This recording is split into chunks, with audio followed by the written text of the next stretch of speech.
کے عظیم قدیم فائز ادارے جامعہ ریاض العلوم کے ناظم اعلیٰ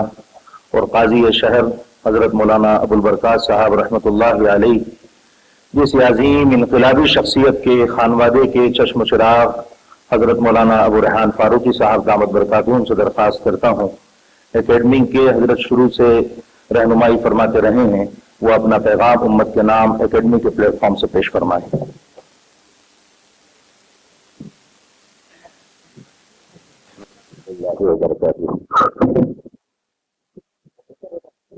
اعوذ باللہ من الشیطان الرجیم، بسم اللہ الرحمن الرحیم، رب اشرح لي صدری ویسر لي امری واحلل عقدۃ من لسانی یفقهوا قولی۔ الحمدللہ وکفى والسلام علی عباده الذین اصطفى، اما بعد فقد قال الله تبارك وتعالى في القرآن المجيد، فأعوذ بالله من الشيطان الرجيم، بسم الله الرحمن الرحيم، يا أيها الذين آمنوا قوا أنفسكم وأهليكم نارا وقودها الناس والحجارة، قال رسول الله صلى الله عليه وسلم بادروا بالأعمال الصالحة فتكون فتن كقطع الليل المظلم، يصبح الرجل مؤمنا ويمسي كافرا ويمسي مؤمنا ويصبح كافرا يبيع دينه بعرض من الدنيا، صدق الله مولانا العظيم۔ اسٹیج پہ تشریف فرما معزز محترم استاد محترم اور علماء اکرام اور ذمہ داران حضرات،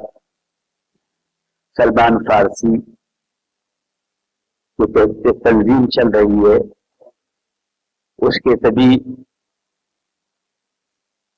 ذمہ دار حضرات کو اور اس کے سبھی کارکنوں کو اس بات کی میں مبارکباد دیتا ہوں۔ اس وقت میں میرا کل ہی سفر سے لوٹنا ہوا تو ظاہر ہے کہ مجھے اس کی اطلاع جاتے وقت دے دی گئی تھی، اور انشاءاللہ مجھے یہ تھا کہ انشاءاللہ میں سفر سے آ جاؤں گا تو ضرور اس میں شرکت کروں گا۔ بہت ہی خوشی کے ساتھ اور ایک بہت ہی اہم موضوع کے اوپر بچوں کو تیار کیا جا رہا ہے، اور ایسے حالات کے اندر کہ جس وقت میں بہت بڑا ایک طبقہ ایمان والوں کا اپنا رخ دوسری طرف کر رہا ہے، اور اس میں خاص کر کے والدین بالکل اس طرح سے آنکھ میچ کر بیٹھے ہیں، الا ماشاء اللہ بہت کم لوگ ہیں، اور ہم جیسے نااہلوں کی بھی توجہ اس طرف نہیں گئی، لیکن ہمارے یہ سلمان فارسی کی جو انہوں نے اس بات کا اس وقت میں اندازہ لگایا اور ایک ایسے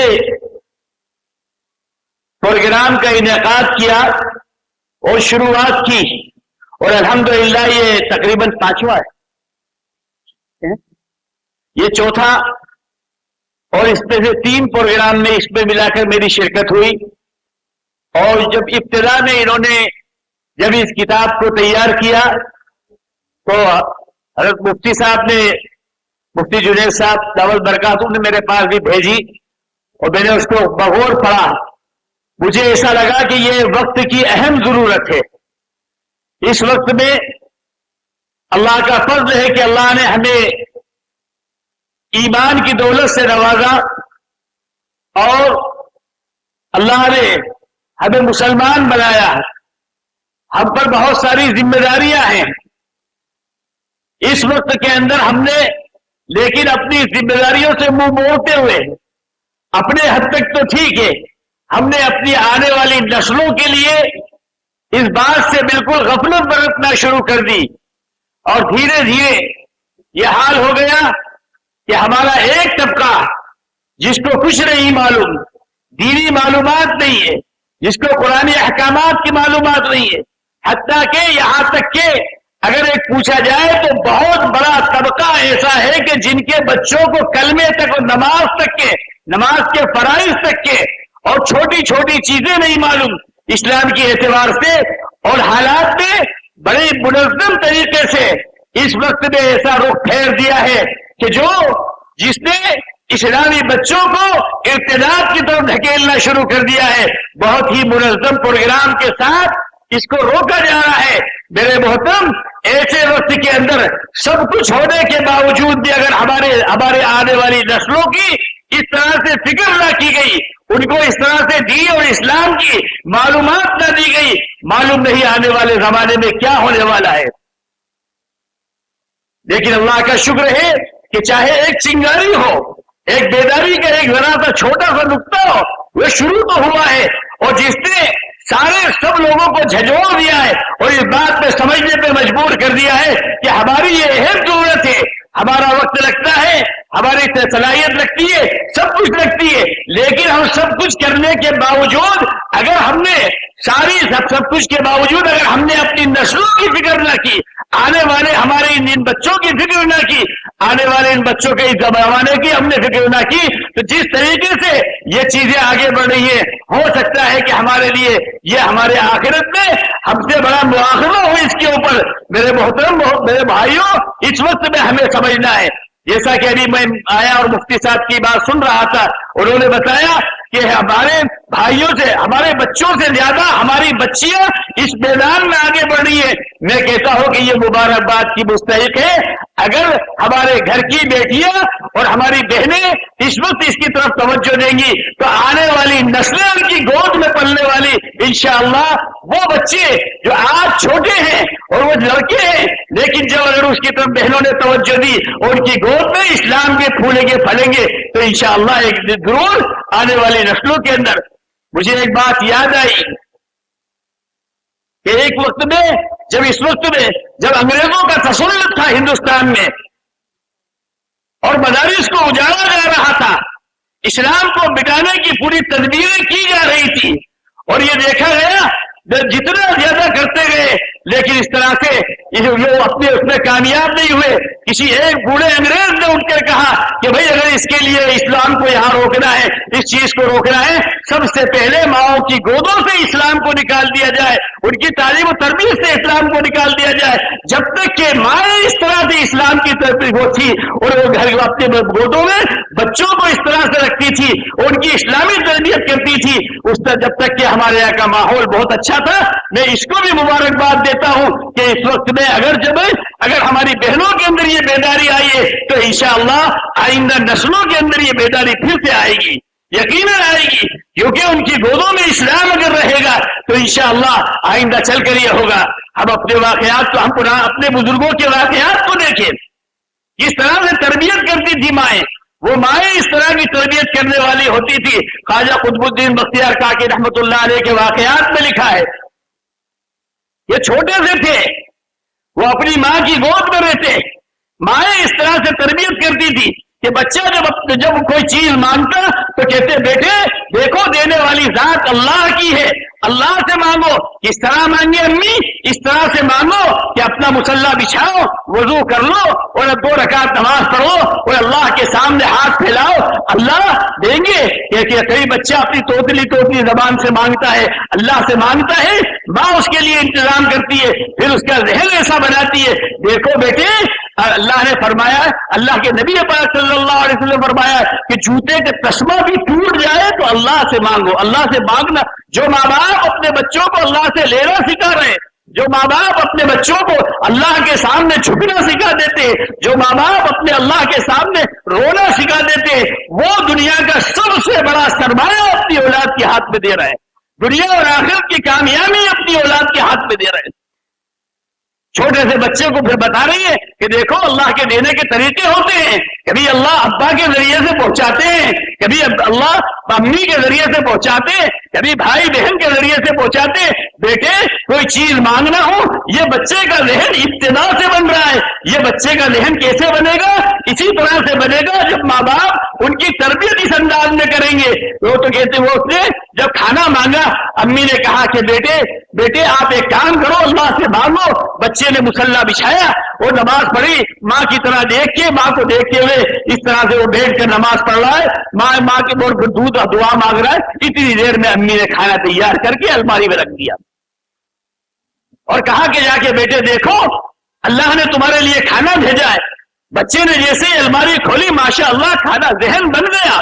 روزانہ اسے معلوم پڑ گیا کہ کس طرح سے اللہ سے مانگا جائے, کس طرح سے اللہ سے لیا جائے. وہ روزانہ اس کا معمول تھا, امی کھانا پکا کے رکھ دیتی اور وہ اللہ سے دعا کرتا, مصلی بچھا کے اللہ سے مانگ کر. اس کا دھیرے دھیرے مزاج بن گیا. ایک دن کی یہ واقعہ ہوا کہ اس کی والدہ کہیں چلی گئی, کہیں کسی جگہ چلی گئی, آنے میں دیر ہو گئی. بچہ مدرسے سے لوٹ رہا ہے اور ماں کو اس بات کی فکر ہو رہی ہے کہ شاید کہ آج میں کھانا تیار نہ کر سکوں گی. ماں دل میں کھول رہی ہے, اللہ سے کہہ رہی ہے اللہ آپ کے اسباب تو ہمارے لیے ہیں, آپ کے خزانے میں تو کوئی کمی نہیں ہے. اگر آج اس بچے کے پاس کھانا نہیں ملا, اس کا عقیدہ بگڑ جائے گا, اس کے مانگنے کا انداز بگڑ جائے گا. اے اللہ آپ مدد فرمائیے. یہ کہہ کے اللہ کے سامنے رو رہی ہے. ایک ماں تڑپ رہی ہے, ایک ماں کی دعائیں اور ایک ماں کا تڑپنا اللہ کو ایسا پسند آیا. بچہ گھر میں آیا اور اس نے اپنا مصلی بچھایا اور اس نے اللہ سے دعا کی اور اس نے الماری کھولی. اللہ نے اپنی قدرت سے کھانا وہاں پہنچا دیا اور اس نے کھایا اور کھا کے سو گیا. امی گھبراتے ہوئے آئی اور بولا بیٹے اٹھو, کیا بات ہے, تم نے کھانا کھا لیا؟ بولے امی کھا لیا. کیسے کھا لیا؟ کہا کہ میں نے اللہ سے دعا مانگی اور کھانا کھا لیا. کہتے ہیں کہ ماں تڑپ گئی اور اس طرح سے وہ اس نے دیکھا کہ اس طرح سے مانگنے کا مزاج بن جائے. تو میرے بھائیوں, جب تک کہ ماں باپ اس انداز کے عمل نہیں کریں گے, وہ بہنیں جب تک کہ یہ مزاج نہ بنے گا, آنے والی نسلوں کے لیے ہمارے لیے سب سے زیادہ بہترین بات یہ ہے کہ ہماری آنے والی نسلیں اس کے لیے تیار ہوں. اور الحمدللہ بہت زیادہ مبارکباد کی مستحق ہے وہ بہنیں بھی کہ جو اپنی وہ, بلکہ میں تو یہ سمجھ رہا ہوں کہ جو یہ کتاب مولانا کی طرف سے تیار ہوتی ہے اور یہ بہنوں کے ہاتھ میں جاتی ہے اور کہا جاتا ہے کہ بچوں کو یہ چیز یاد کرا دینا, تو الحمدللہ وہ ساری چیزیں انہیں بھی یاد ہو جاتی ہیں. اور ایک دو بچوں کے ساتھ ماؤں کی تربیت بھی ہو رہی ہے, باپوں کی تربیت بھی ہو رہی ہے, سارے کے سارے معاشرے کی تربیت ہو رہی ہے. یا ایھا الذین آمنوا قوا انفسکم واہلیکم نارا, اے ایمان والے اپنے آپ کو بھی اپنے جہنم کی آگ سے بچاؤ, اپنے اہل و عیال کو بھی جہنم کی آگ سے بچاؤ. ماں باپ ایک بچے کو اگر چنگاری لگ جائے, ایک بچے کو اگر کانٹا چبھ جائے, ماں کی محبت تڑپ جاتی ہے, باپ بے چین ہو جاتا ہے, اس کے وہ ہوتا ہے, تکلیف اس کو برداشت نہیں ہوتی. یہاں تک کہ اگر بچہ گیلے میں سو جائے تو ماں برداشت نہیں کر سکتی. کیسے جب بتا دیا جائے, اسے یہ معلوم ہو جائے کہ اگر بچہ ایمان سے ہٹ گیا, اگر بچہ اسلام سے ہٹ گیا, اگر بچہ سنت سے ہٹ گیا, یہ جہنم کا ایندھن بننے والا ہے, وہ ماں باپ کیسے برداشت کر سکتے ہیں؟ میرے محترم, اس وقت کے اندر ہمیں اس بات کی فکر کرنا ہے, اس بات کو سنبھالنا ہے. ہماری آنے والی نسلوں کو پورا پروگرام بنا لیا گیا ہے, پورا ہمارا رخ موڑنے کا پروگرام بنا لیا گیا ہے. ایسے وقت میں اگر ہم نے اپنی نسلوں کی فکر نہ کی تو یاد رکھیے ہمارے یہ اعمال, ہماری یہ مسجدوں میں جانا, ہمارے یہ سجدے, سب کچھ ہونے کے باوجود کلکم راعٍ وکلکم مسئول عن رعیتہ, ہمیں قیامت کے دن جواب دینا ہوگا. لوگوں کے ہاتھ ہمارے دامنوں میں ہوں گے کہ ان کے پاس تھا, یہ لوگوں کو بول سکتے تھے, یہ بچوں کی تربیت کے پروگرام چلا سکتے تھے. ہم اس وقت وہ ہوگا, ماں باپ ذمہ دار ہوں گے. اور یاد رکھیے آنے والے نسلیں, یہ بچے, یہ خود اس زمانے میں آئیں گے کہ یہ باپ بننے کے لائق ہوں گے, ان کی اولاد, ان کی گودوں میں ان کی نسلیں آئیں گی اگر یہ ایمان سے خالی ہیں. یاد رکھیے اگر ہم نے اپنے بچوں کی حفاظت نہ کی, ماں باپ دیندار نہ ہوئے, آئندہ نسلوں کا معاملہ بہت مشکل ہوگا. اور اگر اللہ نے ہم دیندار بن گئے, ماں باپ دیندار بن گئے, وہ حضرت موسیٰ علیہ السلام اور حضرت خضر علیہ السلام کے واقعات, وَأَمَّا الْجِدَارُ فَكَانَ لِغُلَامَيْنِ يَتِيمَيْنِ فِي الْمَدِينَةِ وَكَانَ تَحْتَهُ كَنْزٌ لَهُمَا وَكَانَ أَبُوهُمَا صَالِحًا. اللہ نے دو نبیوں سے ان یتیم بچوں کے مال کی جو حفاظت فرمائی، وہ فرمایا اس لیے کہ ان کے والدین نیک تھے، والدین نیک تھے، اس لیے اللہ نے دو نبیوں کے ذریعے سے ان بچوں کی، یتیم بچوں کے مال کی حفاظت فرمائی۔ یاد رکھیے، اور والدین کے کون سے؟ ان کی نسلوں کی حفاظت فرمایا کہ 7 پیڑھیوں تک کے دادا پردادا معلوم نہیں کون خاندان میں کب کتنے اوپر تک کے لوگ، فرمایا کہ جس طرح سے انسان اعمال صالحہ کرتا ہے اس کی نسلوں کے اندر اس کی برکتیں ہوتی ہے، اور جب اعمال سیئہ ہوتے ہیں تو نسلیں تباہ و برباد ہو جاتی ہے۔ ہم اپنی نسلوں کی فکر کریں میرے محترم، اس وقت کے اندر ہمیں سب سے پہلے یہ فکر کرنا ہے ہمارے اپنے بچوں کی کہ جو بھی چاہے جس اعتبار سے کوئی کر لے، لیکن یاد رکھیے اگر ہم نے دین کے اوپر شریعت کے دائرے میں رہتے ہوئے سنتوں کے مطابق زندگی بنائی، گھر کے ماحول کو بنایا، انشاءاللہ کسی ظالم کی، کسی بددیانت کی کوئی تدبیر کامیاب نہیں ہوگی۔ اللہ تعالیٰ مبارکباد کے مستحق ہے یہ لوگ، اور اللہ تعالیٰ ان کو جزائے خیر عطا فرمائے۔ ہر شخص سے میں کہتا ہوں کہ ان کی ہر اعتبار سے ان کی اعانت میں کھڑے رہے، چاہے جس اعتبار سے ان کے لیے دعائیں کریں۔ انہوں نے ایک بہت بڑا عزم کیا ہے اور ایک بہت بڑا قدم اٹھایا ہے، اللہ تعالیٰ ان کی اس میں برکت دے، اور اللہ تعالیٰ ہم سب کے لیے اس کو خیر کا ذریعہ بنائے۔ وآخر دعوانا الحمدللہ رب العالمین۔